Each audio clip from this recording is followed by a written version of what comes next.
दोस्तों ये video important है। एक फ्री में इंटर्नशिप आप इस वीडियो को समझ सकते हो, क्योंकि आज इसमें बताऊंगा कि आप अपने करियर में, एक सिविल इंजीनियरिंग के करियर में कैसे ग्रो कर सकते हो। क्या 8 स्किल आपके पास होनी चाहिए। उन 8 स्किल अगर आपके पास हैं, आप किसी भी इंटरव्यू में बैठोगे, इंटरव्यू क्लियर हो जाएगा और आपकी ग्रोथ और सैलरी बढ़ेगी। वो 8 स्किल मैं आज आपको बताऊंगा। उससे पहले मैं आपको थोड़ा नॉलेज दे दूं कि आपको 3 चीजें ऐसी बताने वाला हूं जो मोस्ट इंपॉर्टेंट है, इंटरव्यू में भी काम आएंगी, साइट पे जाओगे काम आएंगी, थ्योरेटिकल भी बताऊंगा, प्रैक्टिकल बेसिस साइट पे लेके भी बताऊंगा।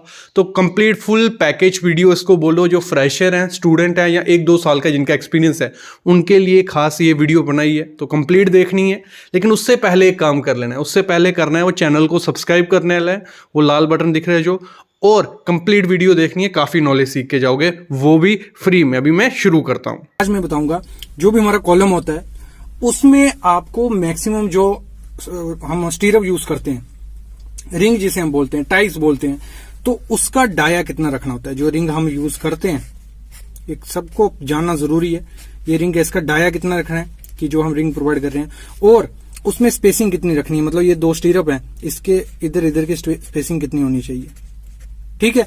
दूसरी चीज, जो भी मैक्सिमम डिस्टेंस, अगर 2 हम वर्टिकल वार यूज कर रहे हैं, मतलब ये हमारा कॉलम है, इसमें ये हमारा वर्टिकल सरिया खड़ा हो रहा है, तो इनके बीच का डिस्टेंस कितना होना चाहिए, इसके बीच का डिस्टेंस कितना होना चाहिए, ये पता होना चाहिए।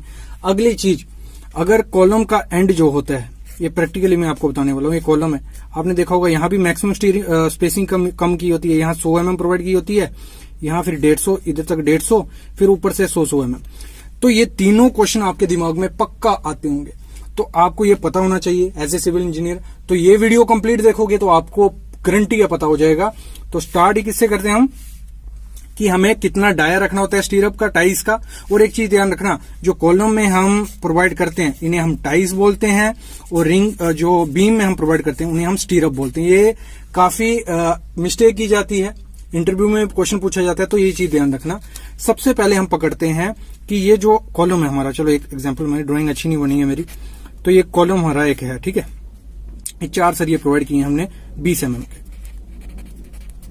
अभी ये जो स्टीरअप है, इसका डाया क्या रखना है स्टीरअप का, वो कैसे निकालना है, उसके लिए क्या करना होता है आपको, उसके लिए कोडने का है आपको 1-2 केस पकड़ने हैं। 1/4 into longitudinal bar of dia. तो हमने 20 mm का, अगर आप 16 mm का, 10, 12 जो भी mm का सरिया यूज कर रहे हो, तो हमेशा याद रखना 12 mm से कम डाया का सरिया कभी भी कॉलम में यूज नहीं करना। ठीक है। शेयर बॉल जो होती है उनमें यूज होता है, लेकिन कॉलम में आपको 12 mm से कम डाया यूज नहीं करना है।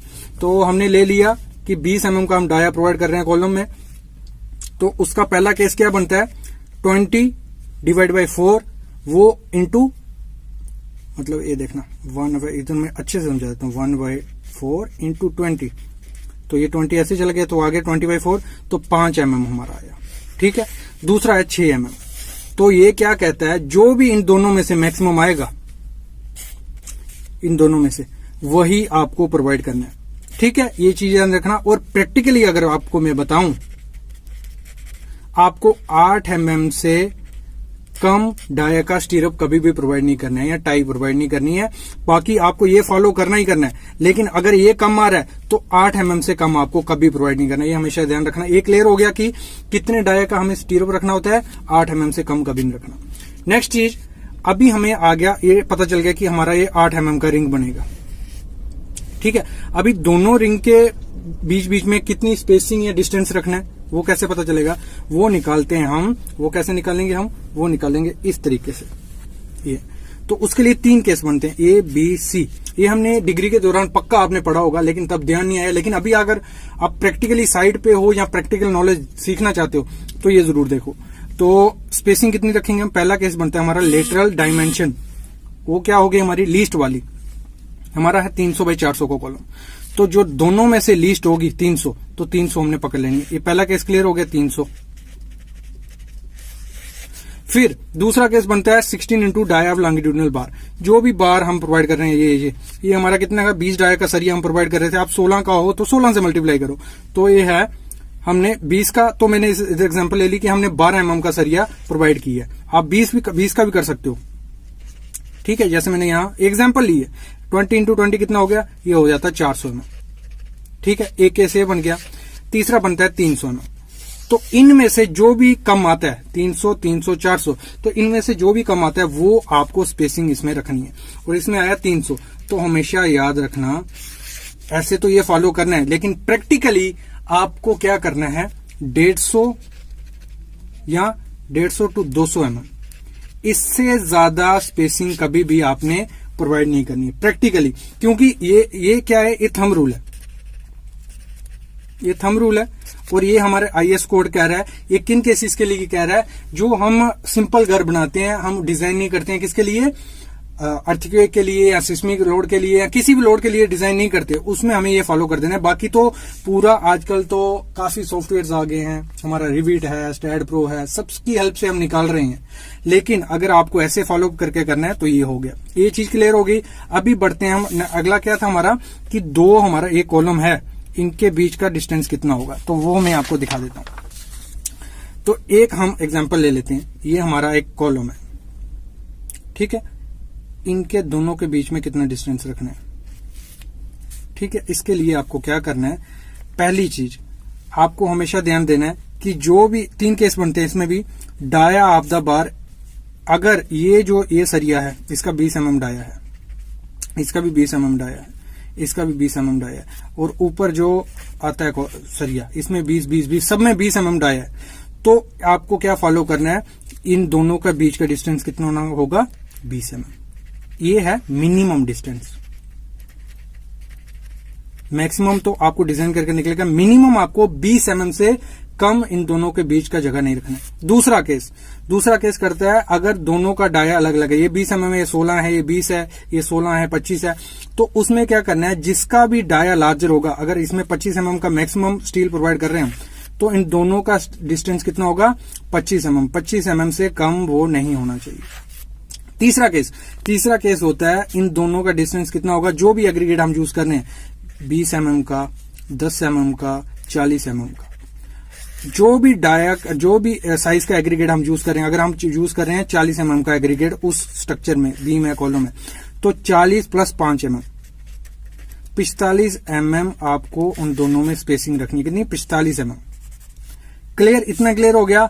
अगली चीज है, आपको जो हमारा वर्टिकल स्टील होता है उसमें कैसे हमें स्पेसिंग प्रोवाइड करनी होती है, ये बीम का पता चल गया। अभी वर्टिकल स्टील में आपको क्या करना है, ये हमारा 2 स्टील है, तो इसमें आपको क्या करना है, जहां तो मिनिमम 15 mm, जहां 2/3 of maximum size of aggregate, same 2/3 into maximum size का एग्रीगेट हम 20 mm का यूज कर रहे हैं इसमें, तो 20 × 2 ये किया 13.3 आ गया।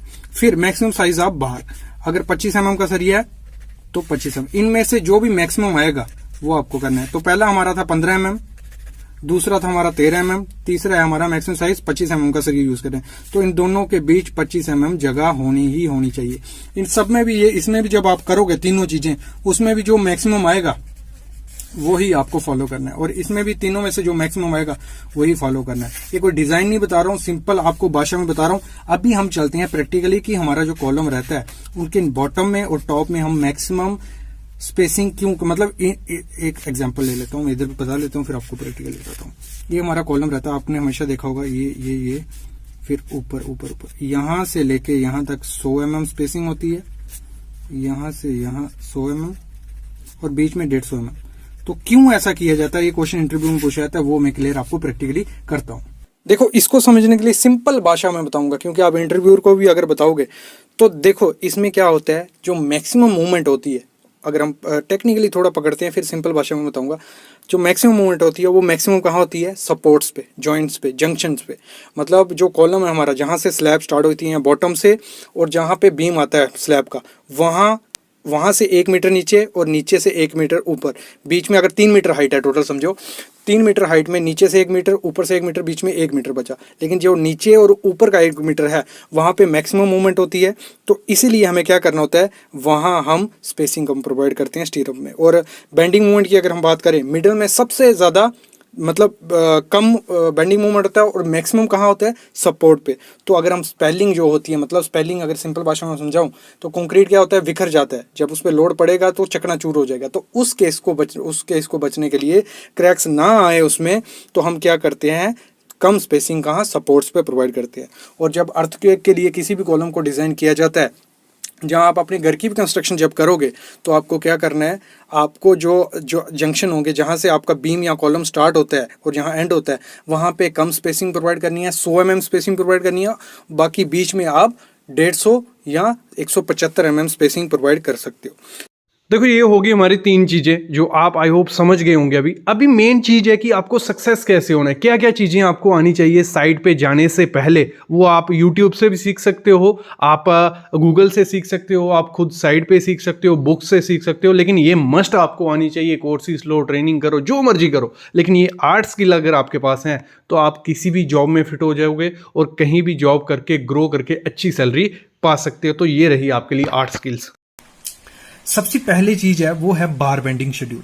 बार बेंडिंग शेड्यूल इतना ज्यादा इंपॉर्टेंट है कि हर सिविल इंजीनियर है जो बिल्डिंग में है, या जो प्लानिंग में है, या जो एग्जीक्यूशन में है, कहीं भी काम करता है, उसको बार बेंडिंग शेड्यूल आना चाहिए। क्योंकि बार बेंडिंग शेड्यूल से हमारी बिल्डिंग भी होगी, उसी के हिसाब से प्लानिंग भी होगी कि कटिंग में कितना टाइम लगेगा, बेंडिंग में कितना टाइम लगेगा, बाइंडिंग में कितना टाइम लगेगा।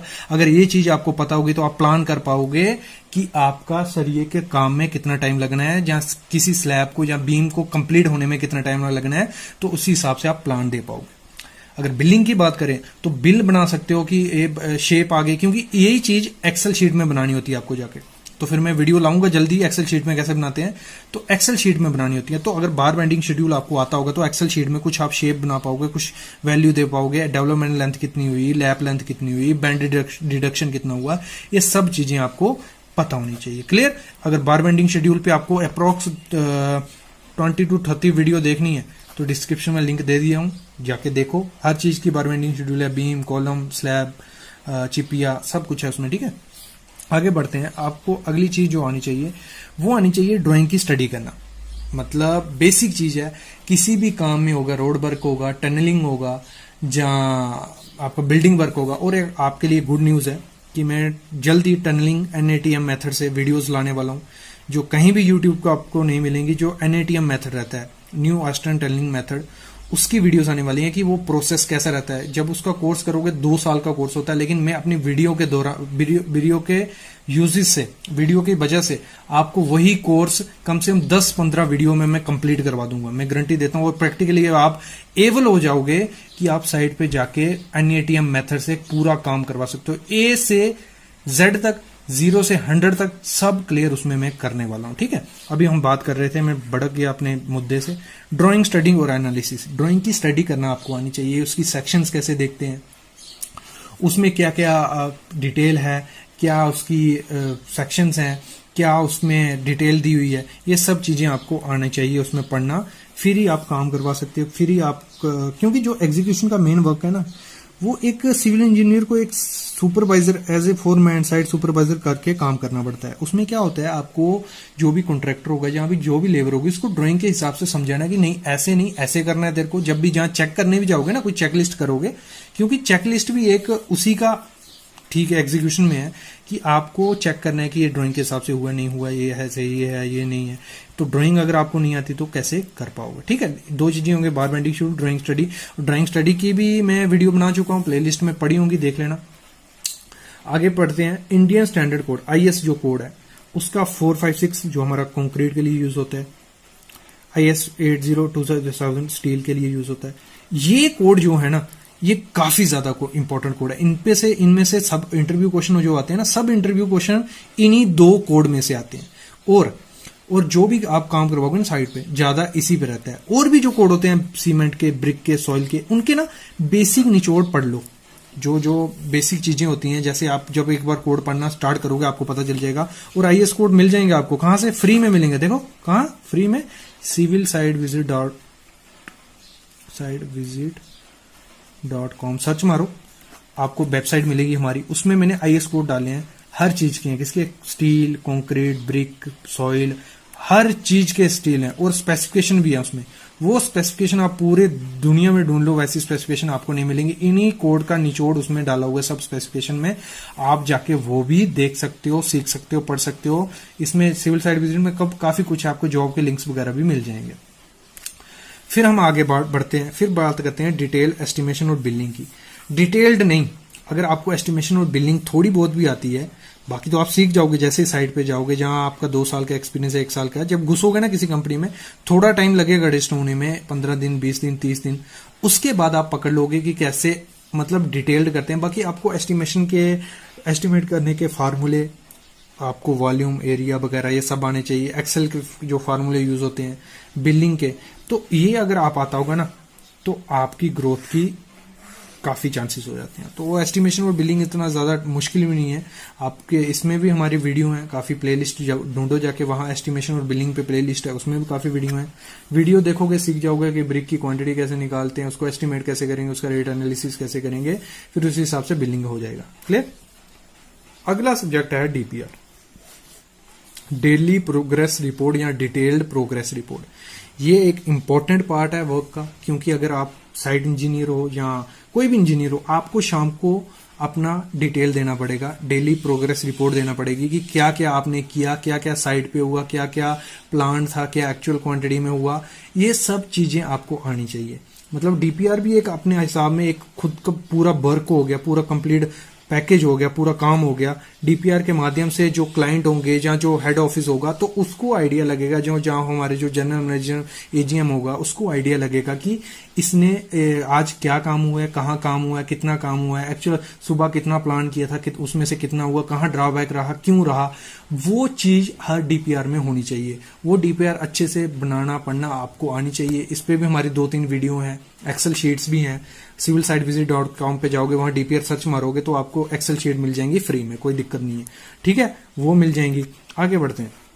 फिर आता है रिकंसिलेशन बिल, ये इसमें इसी में हो गया, लेकिन रिकंसिलेशन बिल एक अलग सी चीज है, क्योंकि इंटरव्यूअर जब भी पूछता है ना, ऐसे बिलिंग तो इजी है, कोई भी कर लेगा, लेकिन जो रिकंसिलेशन बिल हो गए, सीमेंट का हो गया या सरिये का हो गया, तो वो बनाना आपको आना चाहिए। देखो रिकंसिलेशन बिल हो गया, मैं थोड़ा आप बता देता हूं आपको बेसिक, कि देखो जो ड्राइंग में मेंशन है, जो सामने दिख रहा है कि काम हो रहा है, जो सरिया यूज हो रहा है सामने, जो एक्चुअल क्वांटिटी ड्राइंग में दी है, उसके अलावा जैसे यूज होती है कि कई जगह पिन में यूज हो गया, कई जगह चेयर में यूज हो गया, तो वो जो एक्स्ट्रा सरिया कहाँ जा रहा है, क्यों जा रहा है, वो रिकंसाइल करवाना होता है क्लाइंट से कि ये हमने यहां डाला, ये हुआ, तो वो अगर साइन हो गया, वो रिकंसिलेशन बिल होता है, वो आपको फिर पैसा वैसे मिल जाता है। क्लियर। आगे बढ़ते हैं। फिर आता है हमारा साइट एग्जीक्यूशन वर्क, वो जैसे मैंने पुरानी वीडियो डाली थी, जिन्होंने नहीं देखी वहां देख लो, मैं सब बताया उसमें। एग्जीक्यूशन वर्क में हो गया हमारे चेकलिस्ट हो गए, कि चेकलिस्ट हर चीज की, स्टील की, कंक्रीट की, स्लैब की शटरिंग हो रही है, स्टेयर की शटरिंग हो रही है, या स्टेयर का स्टील बांधा जा रहा है, स्लैब का स्टील बांधा जा रहा है, कॉलम का स्टील बांधा जा रहा है, तो उसकी चेकिंग में क्या क्या चीजें होनी चाहिए, क्या क्या कैसे आपको चेक करना है कि ये है ये नहीं है, तो ये चीजें आपको आनी चाहिए। और चेकलिस्ट कहाँ मिलेंगी, civilsitevisit.com की वेबसाइट पे जाओ, वहां सर्च मारना ITP फॉर्मेट्स, तो उसमें सब चेकलिस्ट हैं, वो भी फ्री में डाउनलोड कर सकते हो। एक्सेल शीट्स हैं, आपके काम भी आएंगे और उसमें से आपको सीखने को मिलेगा। अगर वैसे नहीं मिलेंगी आपको, ITP कईयों को नहीं मिल रही है सर्च करने पे, तो आप सर्च करना वहां इंटरव्यू क्वेश्चन, उसमें मैंने सब डाले हुए हैं, वो चेकलिस्ट के पॉइंट्स वो इंटरव्यू क्वेश्चन में मैंने डाले हुए हैं। आगे बात करते हैं। आपको ऑटोकैड आपको आनी चाहिए, क्योंकि आजकल ड्राइंग्स वगैरह खुद वो करनी पड़ती हैं। ज्यादातर ड्राइंग्स ऑटोकैड में आती हैं, जहां आप खुद कुछ डिजाइन करना पड़ेगा, सीढ़ी बिठानी पड़ेगी, सीढ़ी का डिजाइन करना पड़ेगा। तो ऑटोकैड एक बेसिक है, कोई जरूरत नहीं है स्टैट प्रो सीखने की, रिविट सीखने की, ई टैप सीखने की, अगर आपने एग्जीक्यूशन में काम करना है। अगर आपने सोचा है कि मैं स्ट्रक्चर में जाना चाहता हूं एमटेक करके, तो फिर आप ऑटोकैड करो, ऑटोकैड नहीं फिर रिविट वगैरह करो, काम आएगा। लेकिन अब फिलहाल अगर आप फ्रेशर हो, जहां 1-2 साल एक्सपीरियंस, आप ऑटोकैड करो, वही काफी है, वो आपके काम आ जाएंगी।